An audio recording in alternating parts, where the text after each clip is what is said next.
Hello, 싸야, 노네. 여러분, 혹시 양칠성이란 사람 알고 계신가요? 여러분한텐 꼬마 루딘이란 이름이 더 자연스러우실 텐데요.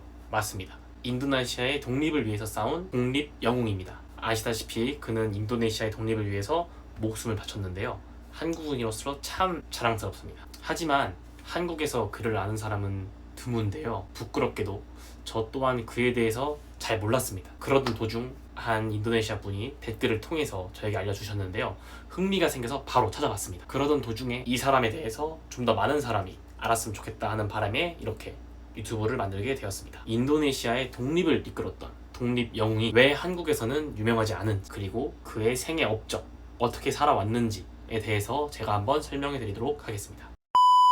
양칠성은 전라북도 전주군 삼례면 삼례리, 현재 완주군 완례읍이라는 지역인데요. 그 지역에서 태어났습니다. 그의 이름은 총 3개인데, 먼저 한국어 이름은 양칠성, 그 다음에 일본어 이름인 야가나와 시치세이, 세 번째 이름인 꼬마루딘입니다. 1941년 진주만 공습으로 태평양 전쟁을 일으킨 일본은 동남아시아 지역을 빠르게 점령하기 시작합니다. 그 과정에서 약 30만 명의 포로를 생포했으며, 이들을 감시하기 위해서 일본의 식민지였던 한국인 그리고 대만인들을 강제징용을 해서 이들을 감시관으로 두었습니다. 쉽게 말해서 동남아시아 포로들을 위한 감시의 목적으로 징용을 한 거죠. 이 당시 한국인의 증언으로는 네가 만약 일본의 군인이 되지 않는다면 너희 집에 있는 모든 보급을 끊을 것이다. 그러면 당연히 가족들은 굶어 죽겠죠. 그리고 너를 총살할 거야. 다 죽으란 소리입니다. 그렇게 수천 명의 한국인들이 강제징용이 되어서 동남아시아로 향하게 되었는데요. 양칠성은 그 당시에 한 가장이었습니다. 아버지였죠. 가족이 있었습니다, 한국에.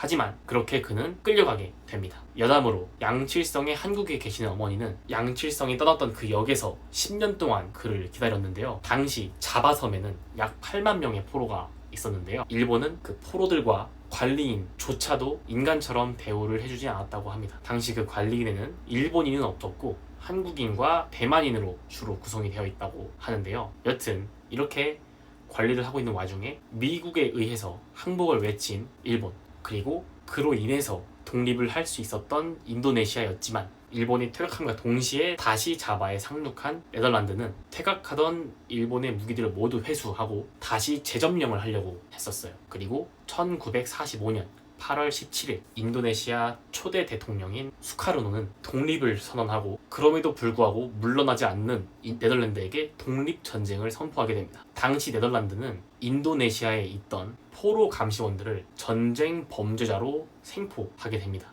그리고 사형시켰습니다. 이 과정을 1년 정도 진행을 했는데, 그 당시 포로를 관리하던 관리인 꼬마루딘 414번, 그는 1946년 2월 10일에 탈출을 해서 도망을 쳤다고 감시원 노트에 적혀 있었습니다. 꼬마루딘은 당시에 일본군을 이탈한 한국인 그리고 일본인들과 함께 인도네시아 독립전쟁에 뛰어들게 됩니다. 양칠성은 당시에 한국어, 일본어, 그리고 영어까지 능통했다고 하는데요. 또한 그의 주특기는 폭탄 제조 능력이었답니다.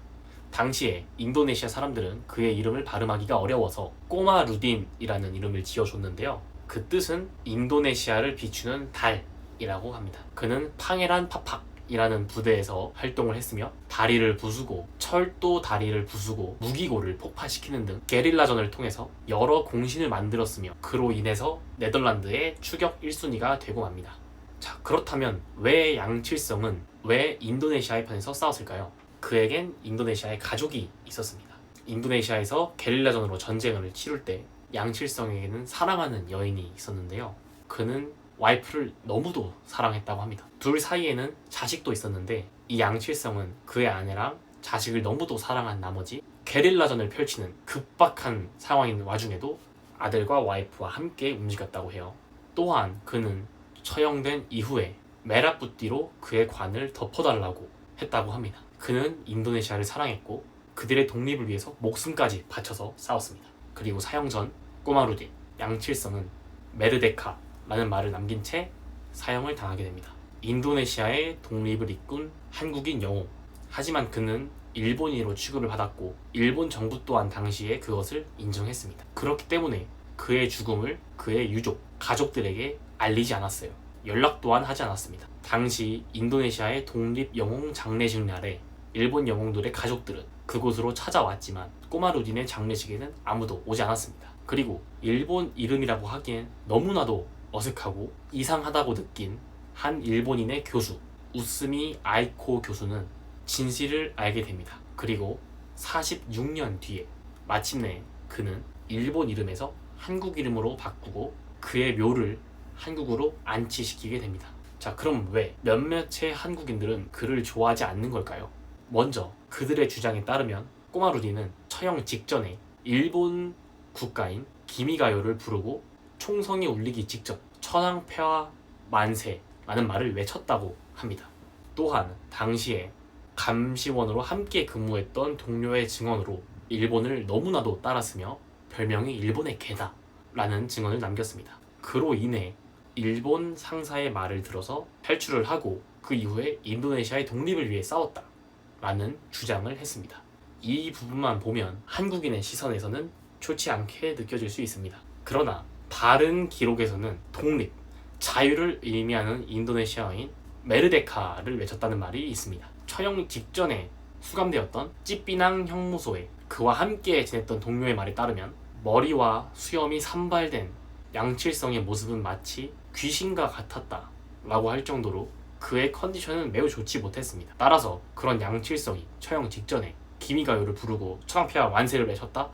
현실성이 좀 떨어진다라는 말이 있습니다. 또한 말했다시피 그에게는 너무도 사랑하는 가족이 있었기 때문에 그들을 위해서 인도네시아의 독립을 위해 싸웠다 라는 말이 있는데요. 이러한 기록으로 미루어 봤을 때 그는 인도네시아와 인도네시아인을 너무도 사랑한 나머지 그들의 독립을 위해서 목숨 바쳐 싸웠다 라는 게 저의 의견입니다. 9개월간의 이 감옥에서 어떤 일이 있었는지 저희는 모릅니다. 너무도 피폐해지고 정신 또한 없고 그의 용기와 기백을 모두 잃은 상태인 그에게 처형 직전에 이런 말을 했다 저런 말을 했다로 그에 대한 생애 업적을 평가하는 건 적절치 않다고 저는 생각을 합니다. 그리고 그 순간 찰나의 언행으로 인해 그의 업적 전체를 평가하는 것 또한 옳지 않다고 생각을 해요.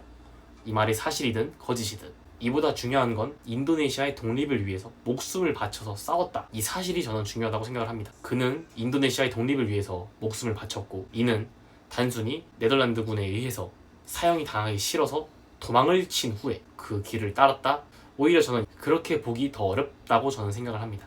오히려 독립을 위해서 싸우는 길이 더 힘든 길이고 그는 그 길을 택한 겁니다. 자, 이렇게 오늘은 양칠성 독립 영웅에 대해서 알아봤는데요. 참 많은 생각이 들게 되는 사람인 것 같습니다. 저도 열심히 자료들을 찾아보면서 이런저런 생각을 해왔는데요. 어찌됐든 무언가를 위해 목숨을 바쳐서 싸운다는 건 너무도 존경스러운 일인데 정말 대단하다고 생각이 듭니다. 자, 이렇게 지금까지 영상을 시청해주셔서 감사하고 다음엔 조금 더 재미있는 영상들로 찾아오도록 하겠습니다. 바이바이.